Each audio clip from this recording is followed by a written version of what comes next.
ഇന്ന് ഞാൻ ഷെയർ ചെയ്യണത് ഫിഷ് ഫ്രൈഡ് റൈസിൻ്റെ റെസിപ്പി ആട്ടോ.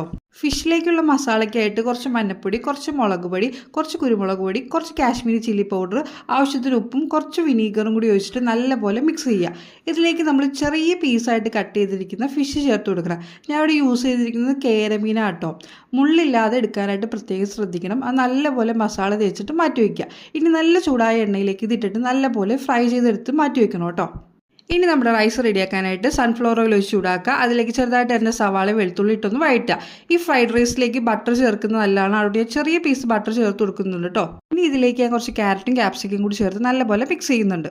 ഫ്ലേവറിന് വേണ്ടിയിട്ട് കുറച്ച് കുരുമുളക് പൊടിയും സോയാ സോസും കൂടി ചേർത്ത് നല്ലപോലെ മിക്സ് ചെയ്യുന്നുണ്ട് കേട്ടോ. കുറച്ചുകൂടി കളർഫുൾ ആവാനായിട്ട് ഞാൻ സ്വീറ്റ് കോണും അതേപോലെ ഫ്രോസൺ ആയിട്ടുള്ള ഗ്രീൻ പീസും കൂടി ചേർത്ത് കൊടുക്കുന്നുണ്ട്. 1 ടേബിൾ സ്പൂൺ ടൊമാറ്റോ കെച്ചപ്പും ആവശ്യത്തിന് ഉപ്പും കൂടി ഇട്ടിട്ട് ഒന്നും കൂടി മിക്സ് ചെയ്തെടുക്കുക. ഇതിലേക്ക് ഫ്രൈ ചെയ്ത ഫിഷും നമ്മുടെ വേവിച്ച് വെച്ച റൈസും കൂടി ഇട്ട് മിക്സ് ചെയ്തെടുത്തതിനാൽ നമ്മുടെ റൈസ് ഇവിടെ റെഡി. അപ്പോൾ ചാനൽ ഫോളോ ചെയ്യാൻ മറക്കണ്ട.